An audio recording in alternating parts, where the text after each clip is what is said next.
The running of the Stanfox Stakes is for 3-year-olds at Group 2 level, set weights over 1400 metres.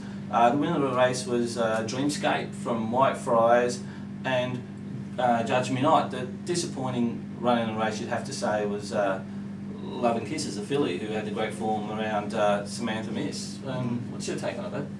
Look, I thought obviously Dreamscape, the winner, is the horse to come out of that with the big ticks. He certainly now heads down to Melbourne, probably carrying Sydney's best chances to annex the Caulfield Guineas after some impressive performances by some Melbourne 3-year-olds throughout the week. I guess, you know, like as anyone else, I thought Love and Kisses was enormously disappointing. She had a gun run throughout the race and offered absolutely nothing. I think the key to her is, as you've seen, she came back looking like the 2-year-old she was. She hasn't grown, she doesn't look to have developed. She still looks as ordinary as she did as a 2-year-old, you know, quite small and not the prettiest thing, but she had plenty of fight and heart as a 2-year-old and matched it with them, but just, I guess they've caught up as 3-year-olds, and she had a few nice runs early, but you know, the question marks are there now going forward with her. And I think, you know, Dreamscape doing it for his sire again, 2 stakes winners for the day yesterday. Schwazi. Sorry, Schwazi, yeah. And who's to say this fellow won't turn into a good stallion himself? You know, plenty to like about him, plenty of strength, plenty of depth to the horse. You know, perhaps not as pretty as his dad, but still, you know, an enormous amount of potential there as a stallion prospect, I'd like to think, provided he can get his Group 1, and if it's in the Caulfield Guineas, add the 0 as the telephone numbers start. Yeah. What are your thoughts on that, Ben?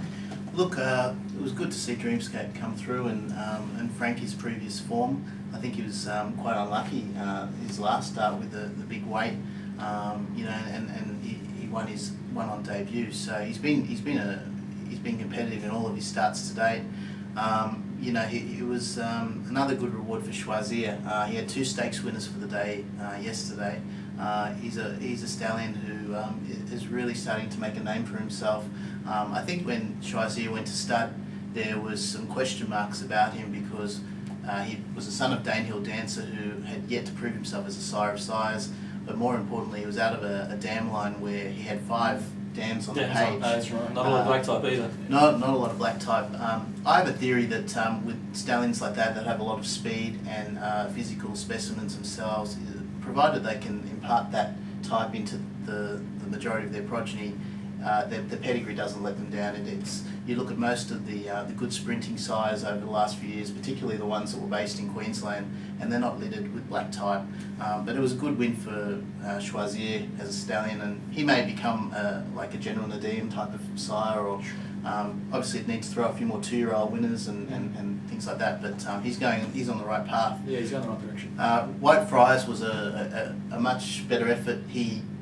The horse has kept drawing out. I know that we had a discussion in the last program, and you mentioned that you felt his runs were better than what they looked, and I have to concede that yesterday his run was full of merit. He fought tenaciously once Dreamscape loomed up and actually went past him. He fought back, which was very good to see.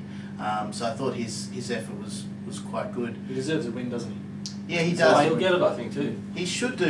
I still think he's a bit one-dimensional in the fact that, you know, he's got all that speed and he can only be used up. And if he gets a day when he's got cheap sectionals, I think that he should be able to prevail. And Judge Me Not, another good performer for Lonhro, out of a good family, out of Miss Guilty, which is the verdict declared family.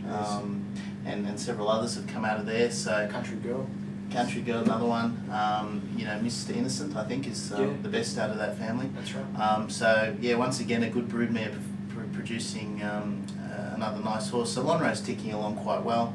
As for Love and Kisses, I will say that I think that yesterday proved beyond any doubt that she doesn't run a strong 7 furlongs. I think she probably was able to do that as a 2-year-old because she was a 2-year-old. You can see she's just not finishing off her races strongly. She's not an overly robust filly, and she is out of fair embrace. So she's not really bred to run over any great trip. You'd think that she was a sprinter. I think if Chris is able to keep her at 1200, 1300 metres against her own sex, she'll be still very competitive if he goes on to Melbourne. I think I could see her picking up a race in Melbourne. over that distance, because she's a very good filly. She's just been found out against a couple of good colts there. So I wasn't as disappointed as some with her effort. And the others, they were just in the race, so that's my take. Yeah, I'm going to disagree with you there, mate. I just thought Love and Kisses was well below par.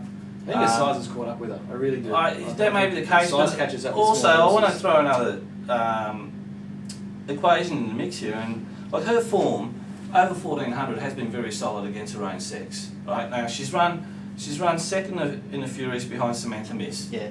Right. And she also ran third in the size produce, Sebring and Samantha Miss. So, you know, she's got form there, but you know, both times did she finish either of those races off with vigour? She's just been finishing the race. Any horse can run 1400 metres, but can they run it strongly? Yeah. This has been the most disappointing run to date, though. It has. There was a lot worse than those previous. It has, but it was against colts, and yeah. I think that that's going to sort you out. If you've got any chinks in the armour, particularly the winner's a very good horse. The second horse, you like him, so it's not like she's well, been beaten by maybe marks. the colts are superior to our fillies this season in Sydney. Well, Samantha Miss is the best 3-year-old in Sydney, but aside from that, I think that you might be right. Yeah, well, Dreamscape clearly is the best 3-year-old running the race.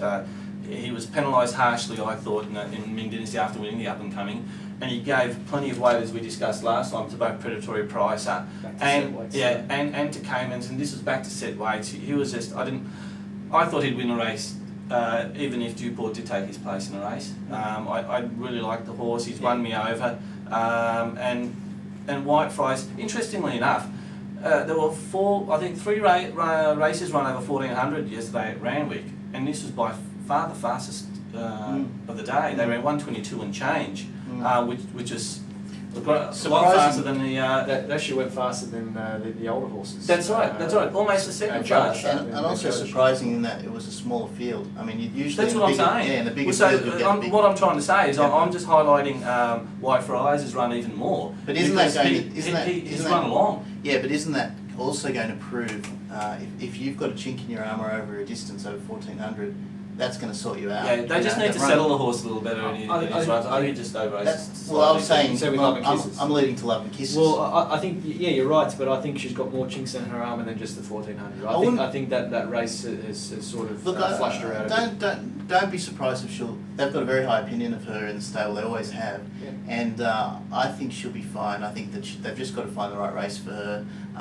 She's a high quality filly. I wouldn't worry about her size and things like that. Plenty of small fillies have gone on and as older horses have been fine. It's just that it will inhibit her in some ways if she's in a fight. But I wouldn't sack her just on that run. No, I already have. I've sacked her. Yeah, I'm sort of leaning your way, mate. I couldn't back her. I mean, I couldn't tell other people too, because you share the opinion of a few people I'd like to think as well, for sure. But I couldn't put my hard earned on her going forward. I think after that run. Hard earned, you're on the dole. Yeah, that's working hard. It's hard getting up in the morning. All right, guys. I think that'll cover the Stan Fox. Thank you very much.